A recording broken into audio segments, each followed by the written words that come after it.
ഒരിക്കൽ ഒരു മാനിനെ ഓടിക്കുന്നതിനിടയിൽ ഒരു വേട്ടക്കാരനെ കാട്ടിനുള്ളിൽ വഴിതെറ്റി. തൻ്റെ വഴി കണ്ടെത്താനുള്ള എല്ലാ കഴിവുകളും അവൻ പ്രയോഗിച്ചുവെങ്കിലും കാട്ടിൽ നിന്ന് പുറത്തു കിടക്കാൻ ഒരു വഴിയും അവൻ കണ്ടെത്തിയില്ല. കൂടാതെ കഴിഞ്ഞ 8 ദിവസം കഴിക്കാൻ വേണ്ട ഭക്ഷണവും അവനെ കണ്ടെത്താനായില്ല. ഒരു ആനയെ മുഴുവൻ ഒറ്റയടിക്ക് കഴിക്കാൻ കഴിയുന്നത്ര വിശപ്പ് അയാൾക്ക് അനുഭവപ്പെട്ടു. നിരാശനായ അയാൾക്ക് എല്ലാ പ്രതീക്ഷയും നഷ്ടപ്പെട്ടു. അപ്പോഴാണ് ഒരു ആപ്പിൾ മരം അയാളുടെ ശ്രദ്ധ പിടിച്ചു പറ്റിയത്. അദ്ദേഹം അതിൽ നിന്നും 10 ആപ്പിൾ ശേഖരിച്ചു. ആദ്യ ആപ്പിൾ കഴിക്കുമ്പോൾ അവൻ്റെ സന്തോഷത്തിന് അതിരുകളില്ലായിരുന്നു. മാത്രമല്ല, അവന് മനസ്സിൽ നിന്ന് നന്ദിയും അനുഗ്രഹവും വരുന്നത് തടഞ്ഞു നിർത്താനും കഴിഞ്ഞില്ല. അവൻ ജീവിതത്തിന് നന്ദി പറഞ്ഞു, ദൈവത്തിന് നന്ദി പറഞ്ഞു.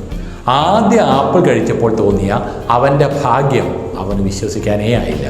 പക്ഷേ രണ്ടാമത്തെ ആപ്പിൾ കഴിക്കുമ്പോൾ അയാളുടെ നന്ദി അല്പം കുറയുകയും 5ാമത്തെ ആപ്പിൾ കഴിക്കുമ്പോൾ നന്ദി വളരെ കുറയുകയും ചെയ്തു.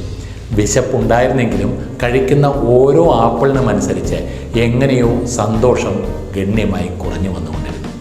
സത്യത്തിൽ അവന് 10ാമത്തെ ആപ്പിൾ ആസ്വദിച്ച് കഴിക്കാൻ കഴിഞ്ഞതേയില്ല. 8 ദിവസം പട്ടിണിയിൽ അലഞ്ഞു നടന്ന ശേഷം ഒരു കാടിന് നടുവിൽ ഒരു ആപ്പിൾ മരം കണ്ടെത്തിയതിൻ്റെ സന്തോഷം അവൻ ആദ്യമേ തന്നെ അനുഭവിച്ചു. 10ാമത്തെ ആപ്പിൾ കയ്യിലെടുക്കുമ്പോൾ അയാൾക്ക് വിശപ്പുണ്ടായിരുന്നു. പക്ഷേ അത് കഴിക്കുമ്പോഴും നന്ദി എന്ന തോന്നൽ മനസ്സിലുണ്ടായില്ല. ഇക്കണോമിക്സുകാർ ഇതിനെ വിളിക്കുന്നത് കുറഞ്ഞു വരുന്ന മാർജിനൽ യൂട്ടിലിറ്റി അഥവാ ഡിമിനിഷിംഗ് മാർജിനൽ യൂട്ടിലിറ്റി എന്നാണ്.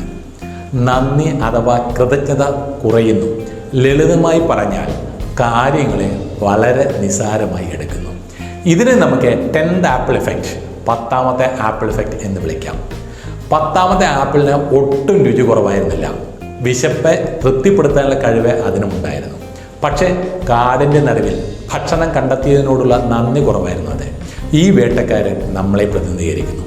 ജീവിതം നമുക്ക് നൽകുന്ന സമ്മാനങ്ങളെ ആപ്പിൾ പ്രതിനിധീകരിക്കുന്നു. 10ാമത്തെ ആപ്പിൾ ഈ ജീവിതദാനങ്ങളോടുകൂടിയുള്ള നമ്മുടെ നന്ദിയുടെ അഭാവത്തെയും എല്ലാം നിസ്സാരമായി എടുക്കുക എന്ന മനോഭാവത്തെയും പ്രതിനിധീകരിക്കുന്നു. ജീവിതത്തിൽ ലഭിക്കുന്ന ഇത്തരം ദാനങ്ങൾ പലതുണ്ടെങ്കിലും നമ്മുടെ വിശപ്പ്, അത്യാഗ്രഹം എന്നിവ വർദ്ധിച്ചുകൊണ്ടിരിക്കുമ്പോൾ ഈ കിട്ടിയ സമ്മാനങ്ങളിൽ നിന്ന് ലഭിക്കുന്ന സന്തോഷം കുറഞ്ഞു വരുന്നു. 10ാമത്തെ ആപ്പിൾ ആദ്യ ആപ്പിൾ പോലെ തന്നെ മധുരമാണ്.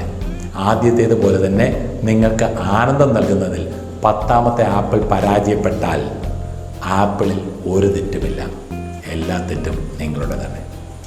ഏതെങ്കിലും ഒരു ദിവസം നിങ്ങൾക്ക് ബോറടിക്കുന്നുവെങ്കിൽ അതിന് കാരണം ആ ദിവസം മങ്ങിയതും വിരസവുമായതല്ല, മറിച്ച് നിങ്ങളുടെ കൃതജ്ഞത മങ്ങിയതും വിരസമാകുന്നതിലുമാണ്. ആ ഒരു ദിവസത്തെ ജീവിതദാനത്തെ നിസ്സാരമായി കാണാനാവില്ല. ജീവിതത്തിൻ്റെ 9ാം വർഷവും 16ാം വർഷവും 25ാം വർഷവും 50ാം വർഷവും ഒരുപോലെ ആവേശകരമായി തോന്നണം.